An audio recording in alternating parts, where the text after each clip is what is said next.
Merci d'être à l'écoute de Radio Centre-Ville 102.3 FM à Montréal. Darnley Dubois avec vous et nous discutons, comme les semaines passées, de la COVID-19 et ses impacts. Le 11 mars 2020, l'Organisation mondiale de la santé, l'OMS, a qualifié la COVID-19 de pandémie. Et si on regarde un peu plus proche de chez nous, donc au Canada, en date du 4 mai, c'était 60 772 cas confirmés, dont 3 854 décès. Au Québec, nombre de cas confirmés, 32 623 et 2 280 décès. Donc, c'est des informations que vous pouvez retrouver sur le site canada.ca Santé publique. Nous allons un peu aller voir ce qui se passe ailleurs. Entre autres, en République dominicaine, mon invité d'aujourd'hui, Yannick Falardeau, à qui je dis bonjour et bienvenue sur les ondes de Radio Centre-Ville. Bonjour, merci beaucoup, Dani, pour ton invitation. Ça me fait vraiment plaisir de pouvoir te parler aujourd'hui. Oui, puis c'est bien de savoir aussi quelles actions qui se passent un peu ailleurs dans le monde.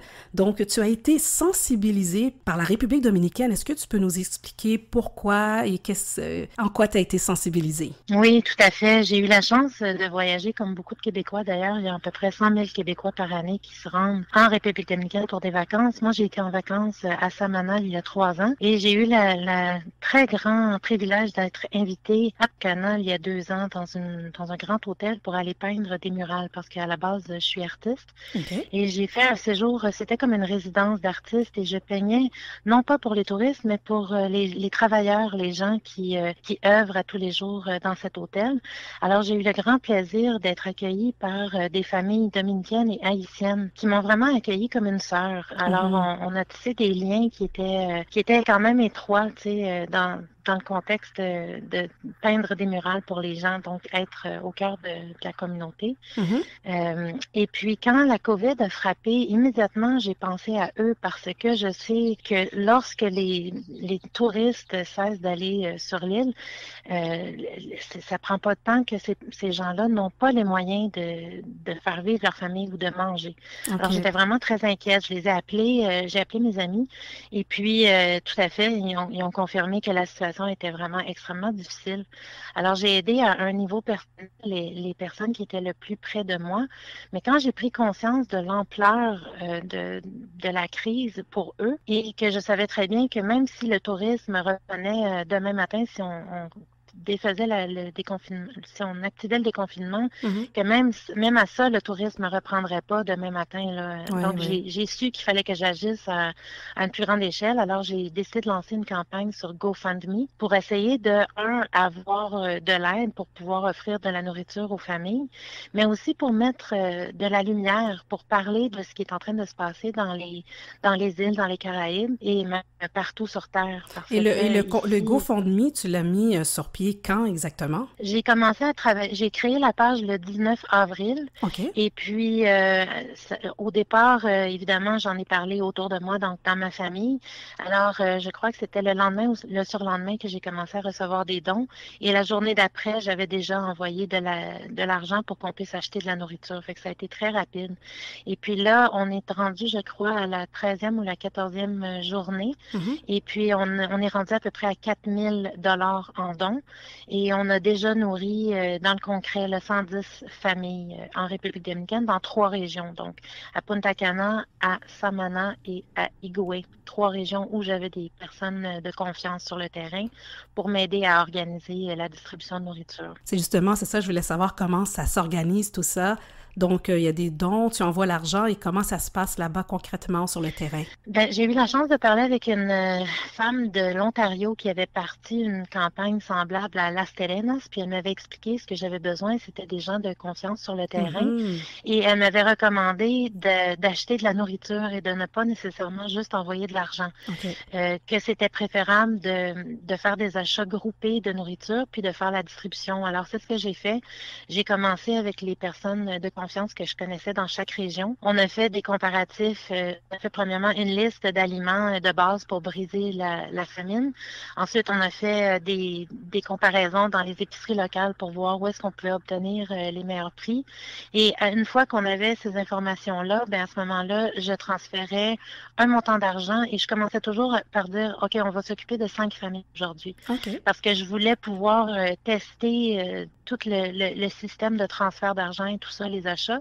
Aussi, je voulais être certaine que mes contacts étaient pour être en sécurité. Je voulais pas non plus qu'ils reçoivent un énorme montant d'argent puis qu'ils soient, par exemple, au comptoir Western Union avec un gros montant. Je savais pas si ils seraient en danger de cette façon-là. C'est ça. Fait que je voulais vraiment faire attention puis je voulais y aller de façon responsable aussi pour être certaine qu'on pouvait avoir la traçabilité de tous les dons qu'on envoie. Alors, les dons, on veut uniquement pour acheter de la nourriture, des achats groupés qu'on fait.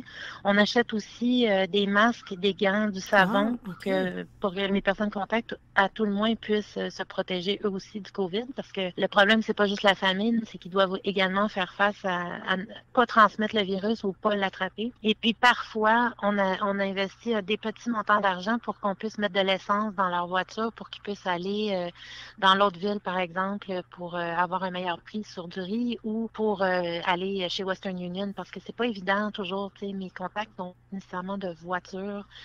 Des fois, les distances sont grandes. Des fois, par exemple, à Punta Cana, la nourriture est beaucoup plus chère que dans un grand centre.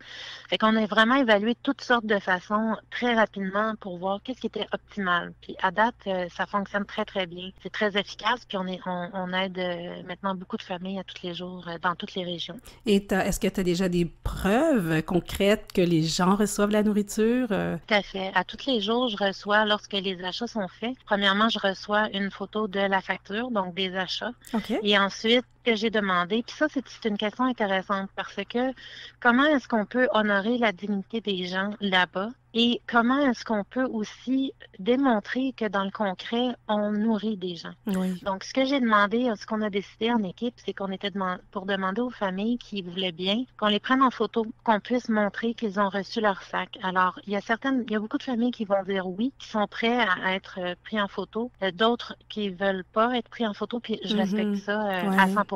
En fait. Puis on cherche vraiment la meilleure façon de fonctionner. Mais pour nous, ce qui est important, c'est de pouvoir démontrer que les familles reçoivent. Donc, j'ai ma preuve à toutes les fois qu'il y a une épicerie qui est faite de cette façon-là. Puis là, maintenant, on essaie de voir, est-ce qu'on honore toutes les parties des gens en montrant leurs photos. Il y a certaines photos que j'ai pas montrées, pour vrai, parce que je savais que ce serait difficile. C'est des choses qui sont pas faciles à voir pour les gens ici, je pense.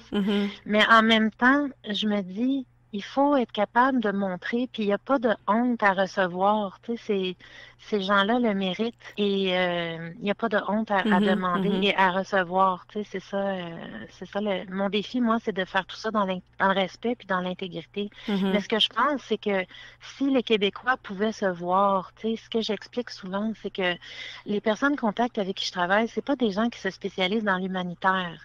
Je travaille avec Fausto, qui est électricien à Punta Cana. Je travaille avec Mackinson César, qui est journaliste, qui est président qui essaie de démarrer une fondation actuellement pour aider les gens dans sa communauté. Je travaille aussi avec Dinora, qui est directrice d'une école à Higoué. Je travaille avec Wilson, qui est vendeur et homme d'affaires. Je travaille avec Eusebio, qui est artiste, qui vend ses œuvres sur la plage. Donc, ce sont tous des gens comme nous qui avaient un travail, qui vivaient, qui payaient leurs comptes et tout ça. Puis du jour au lendemain, quand le tourisme a cessé, leur revenu s'est complètement asséché. Alors, ce que je comprends moi, de cette situation-là, c'est qu'ils ne sont pas différents de nous. C'est des humains comme nous, c'est des familles comme nous. Et si on pouvait se voir en eux, j'ai tendance à penser que les gens voudraient les aider. Parce que ça pourrait nous arriver à nous aussi un jour. Si, par exemple, l'économie arrêtait complètement au Canada, on ferait face à la même situation. Fait que mon travail, c'est aussi de sensibiliser puis de permettre aux gens de se voir dans les histoires de ces familles-là. Tu sais, les gens qu'on aide, c'est la famille, la mère monoparentale, c'est la personne âgée qui est seule à la maison, c'est la jeune famille avec 2, 3, 4, 5 enfants, c'est des adolescents. Et ce sont des gens qui vivent dans des situations très précaires parce que justement, tu le disais, le secteur dans lequel certains travaillaient, c'était le secteur touristique, le secteur de la construction, et tout est en arrêt. Donc, ils se retrouvent dans des situations où est-ce qu'ils ne peuvent pas bien se nourrir, ce qui est très important. Exactement. Puis, ce qu'on sait, c'est qu'il y a certains segments de la population qui sont encore plus durement touchés parce que leur salaire était tellement bas, même avant la COVID, qu'ils ne peuvent pas avoir des économies ou planifier d'avance ou quoi que ce soit. S'ils ne travaillent pas aujourd'hui, ils ne mangent pas demain. Donc ça, c'est vraiment aussi une grande problématique. Puis comme tu le dis bien, oui, c'est dans le tourisme. Alors, certaines de ces personnes travaillaient de loin ou de proche pour un hôtel, mais des fois, c'est dans la construction. Et ça aussi, effectivement, ils sont durement touchés en ce moment. Aussi, ce que je veux nommer, c'est que c'est difficile pour nous ici au Québec de se prononcer sur la situation politique ou économique du pays. Il faut faire très attention parce que moi, je veux honorer quand même le gouvernement dominicain qui offre une aide à ses citoyens. Malheureusement, il y a des segments de la population qui ne reçoivent pas d'aide. Ils tombent tout simplement entre les cracks de ce qui est disponible comme aide. Je pense notamment beaucoup aux familles haïtiennes qui, pour différentes raisons, n'ont pas accès à cette aide gouvernementale. Donc, leur situation est d'autant plus précaire. Mais c'est pas uniquement des familles haïtiennes, il y a aussi des familles dominicaines qui, pour des raisons différentes, n'ont pas accès à aucune aide non plus. Oui, donc on peut comme par exemple ouvrir la parenthèse, on sait qu'il y a des Haïtiens qui vivent dans des situations également précaires en Haïti, vont travailler en République dominicaine, de la même façon qu'il y a des Dominicains qui vont quitter la République dominicaine pour aller ailleurs aussi, pour trouver de l'emploi. Exactement. Donc, il y a de la pauvreté également en République dominicaine. Exactement. Il y a énormément... Et puis, on sait qu'en Haïti, c'est extrêmement difficile aussi. Tu sais, c'est un problème qui n'est pas unique à la République dominicaine. Voilà. J'ai même des gens maintenant qui me contactent parce qu'ils voient passer la mission qu'on porte. Et puis, j'ai une femme, par exemple, qui m'a appelée de Bali et qui me dit qu'à Bali, elle est en train de faire la même chose que moi, elle aide les familles parce que les gens sont en train de crever de faim. Je veux dire, quand les dollars de tourisme arrêtent, lorsque toute ton économie est basée autour des touristes, ben, tu as un grand problème parce que là, tu n'as plus d'autosuffisance sur ton île ou dans ton pays. Fait que c'est vraiment un problème globalisé auquel on doit s'adresser parce qu'ici, veut pas, au Canada, au Québec, on est dans la ouate. On a beaucoup d'aide, partout. Il y a des organismes, on a des réseaux, on est organisé, il y a des banques alimentaires, il y a de l'aide gouvernementale et tout ça. Et dans ces pays, bien qu'il y a beaucoup d'efforts qui sont déployés sur le terrain, malheureusement, c'est vraiment trop de familles, à mon sens, à moi, qui ne mangent pas et qu'on doit mettre de la lumière sur la situation pour s'assurer qu'on prenne soin des familles. Pour moi, c'est une mission d'amour, pas une mission politique. Tu sais, je fais vraiment très attention à ça parce que ça va prendre des décennies pour régler l'économie, la politique partout sur Terre pour qu'il y ait de l'équité entre les pays. Mais entre-temps, il y a des familles.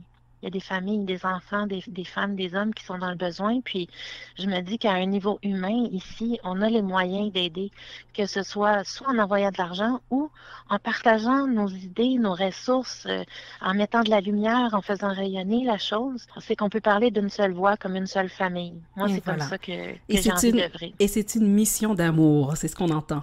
Je vais proposer qu'on prenne une pause musicale. On revient tout de suite après, Yannick, afin que tu nous parles un peu plus justement du GoFundMe. Donc, on revient dans quelques minutes.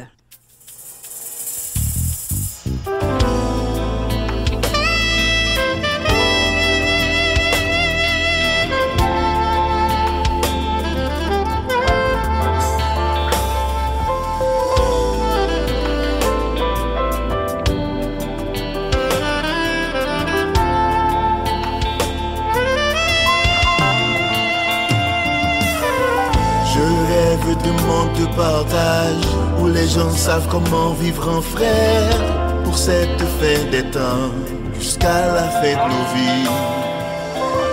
Je rêve de partager ce que j'ai, de montrer à tous qui je suis, pour qu'ils comprennent ma vie, pour mieux vivre la leur. Si il y avait de l'amour, il n'y aurait point de guerre qui engendre la famine, partout sur terre.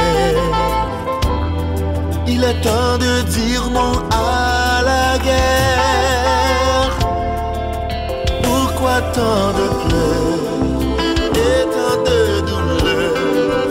Maintenant il est temps de vivre comme des frères. Chassons toute cette haine qui nous a tant blessés. Donnons-nous-en le nouvel ordre. Vivre comme si nous étions un.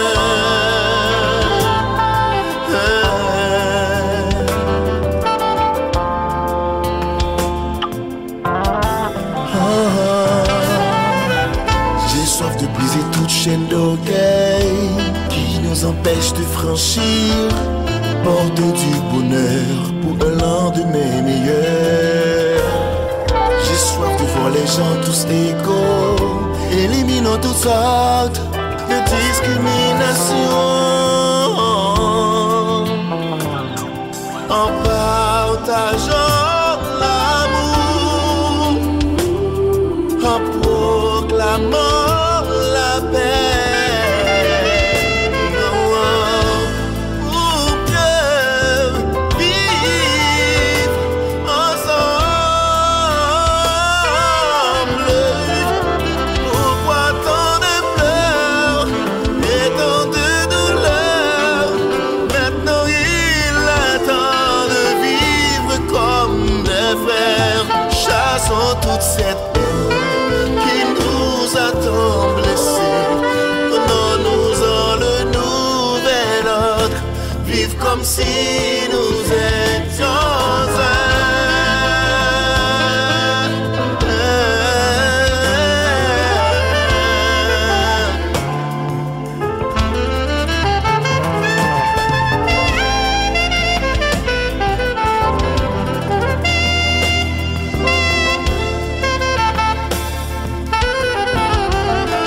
Pourquoi tant de pleurs et tant de douleurs? Maintenant il est temps de vivre comme des frères.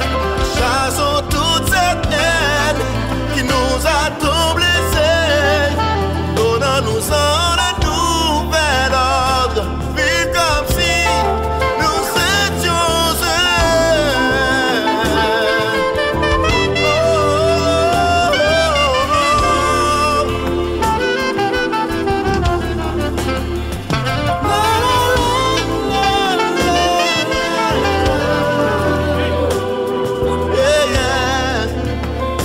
Vivre comme si nous étions un.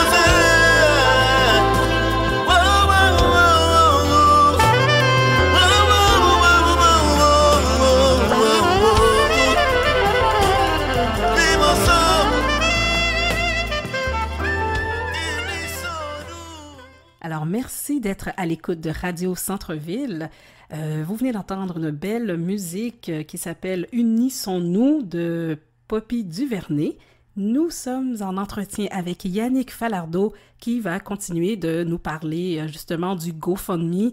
Qu'est-ce que tu peux nous en dire là-dessus, Yannick? Pour le GoFundMe, ce que j'ai envie de vous dire, c'est que moi, je suis vraiment portée par le symbolisme du colibri, OK. qui est extrêmement résilient, qui voyage de très, très grandes distances et qui doit faire confiance, qui va toujours trouver le nectar dont il a besoin pour vivre. Et j'ai récemment appris la légende du colibri que j'aimerais partager avec tout le monde parce que vraiment, c'est le principe qui nous guide actuellement.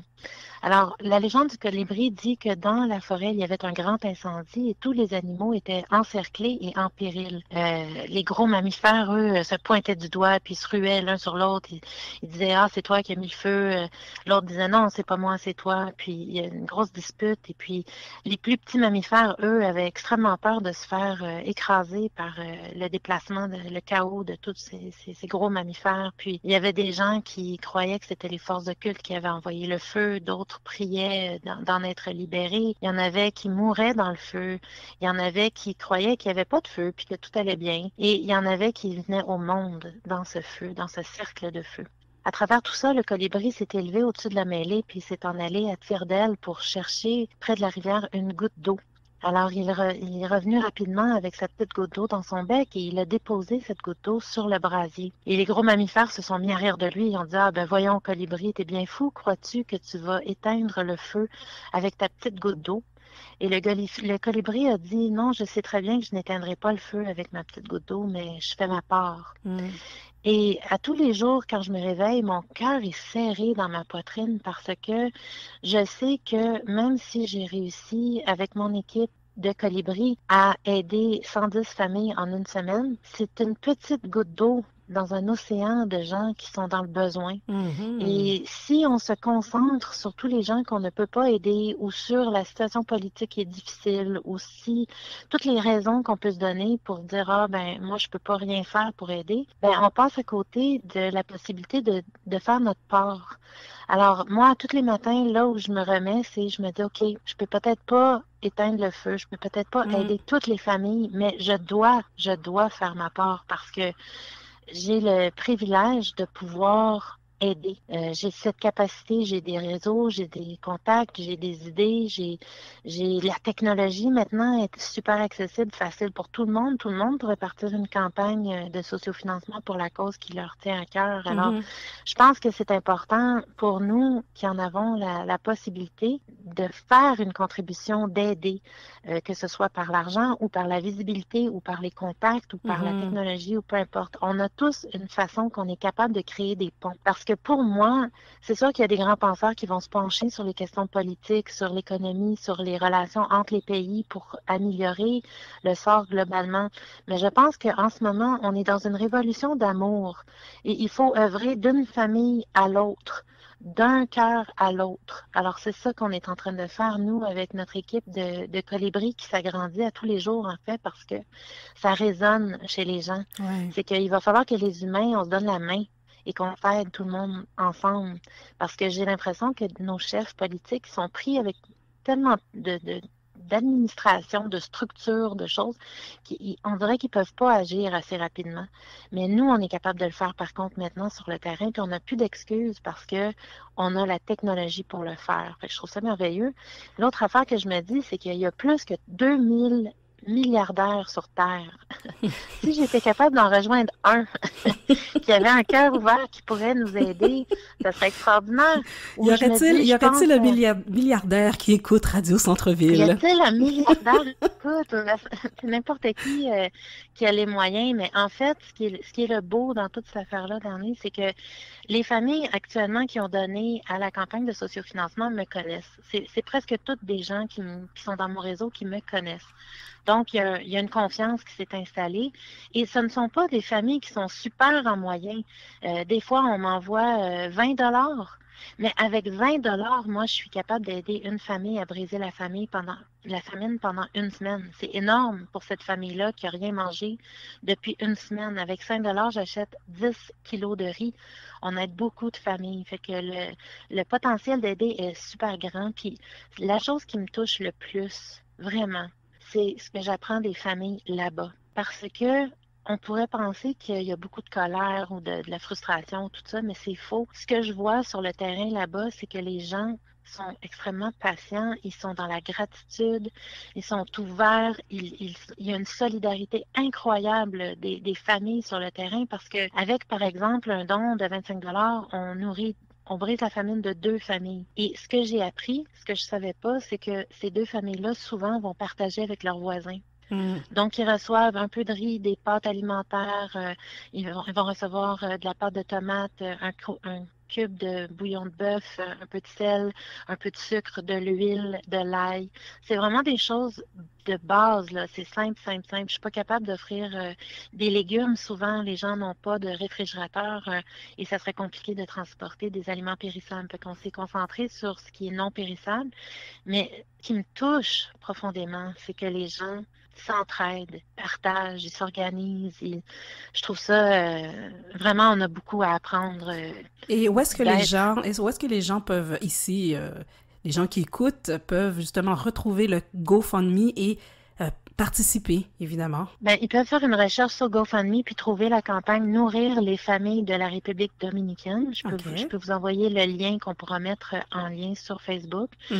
S'ils veulent me contacter directement, ils peuvent le faire. Yannick Falardeau sur Facebook. Je suis assez facile à trouver. Oui, mais on va juste, si tu me permets, on va l'épeler. Parce que Yannick, j'ai remarqué, ne s'écrit pas tout le temps pareil. Donc, non, c'est ça. Y-A-N-I-K, Falardeau. Alors, je suis assez facile à trouver sur Facebook et je mets aussi beaucoup de photos. Alors, vous allez pouvoir suivre l'évolution de notre mission sur le terrain. Là-bas. Donc, c'est Yannick, Y-A-N-I-K, Falardeau, F-A-L-A-R-D-E-A-U.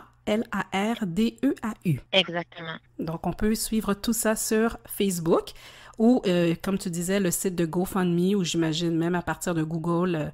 Comment tu dis que ça s'appelle? Ça s'appelle le nom de Notre campagne, c'est Nourrir les familles de la République dominicaine. Alors, en faisant une recherche avec cette phrase-là, les gens vont nous trouver soit par Google, soit par GoFundMe ou même sur Facebook. Et je te remercie pour cette sensibilité que tu as de vouloir et de pouvoir aider. Mais je te remercie infiniment de partager ce même alignement avec moi. Je sais que tu es aussi extrêmement impliqué un peu partout, dans toutes sortes de communautés, de toutes sortes de façons. Alors, toi aussi, tu es un colibri et tu fais ta part et ça me touche vraiment de pouvoir te parler aujourd'hui. Gratitude infinie. Oui, et les auditeurs également, je les invite à participer d'une façon, comme tu disais, ça peut être monétairement, ça peut être de façon technologique. Il y a différentes façons qu'on peut aider. Je pense que tu aidais quelqu'un aussi avec un site Internet. Oui, bien parce que je suis déjà en train de penser à la suite des choses et puis on sait que la charité a ses limites. C'est pas vraiment du développement durable. Alors, je suis déjà en train de regarder différentes façons qu'on pourrait, par exemple, favoriser la permaculture ou l'entrepreneurship ou même le partage de compétences et de connaissances pour que ces gens puissent retrouver leur propre pouvoir de générer leur propre abondance aussi et puis de devenir aussi des piliers forts dans leur communauté comme ils en ont tout à fait le potentiel, mais avec un peu de notre aide, avec un peu de soutien. Pareil comme tout le monde, même les gens d'ici ont besoin de ce même soutien. Oui. Donc, si on est capable de le faire, bien, c'est ce qu'on a envie de faire à long terme. Super. Bien, je te remercie beaucoup, Yannick Falardeau, et on garde contact, c'est certain. Merci. Merci à toi. Excellente journée à tous les auditeurs. Merci beaucoup. Merci.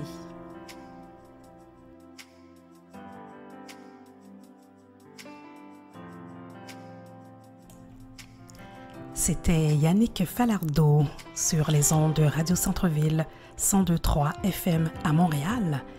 Ce qu'il faut savoir, c'est que Yannick Falardeau comprend les tensions politiques entre Haïti et la République dominicaine.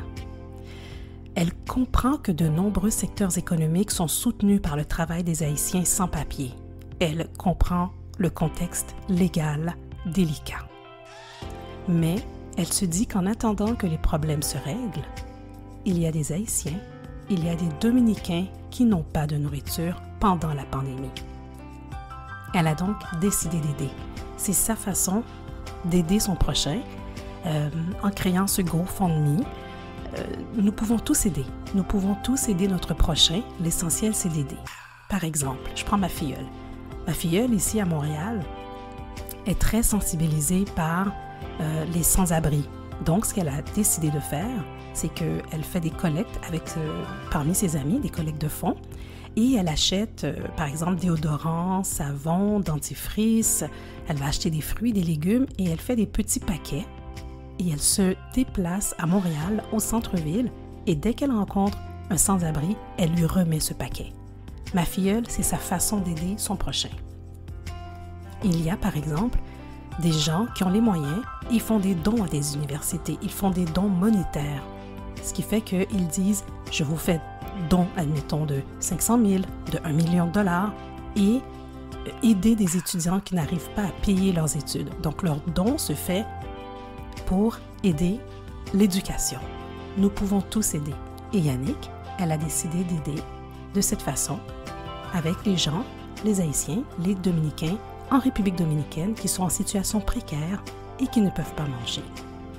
Darley Dubois avec vous, poursuivons en musique et je reviens tout de suite après.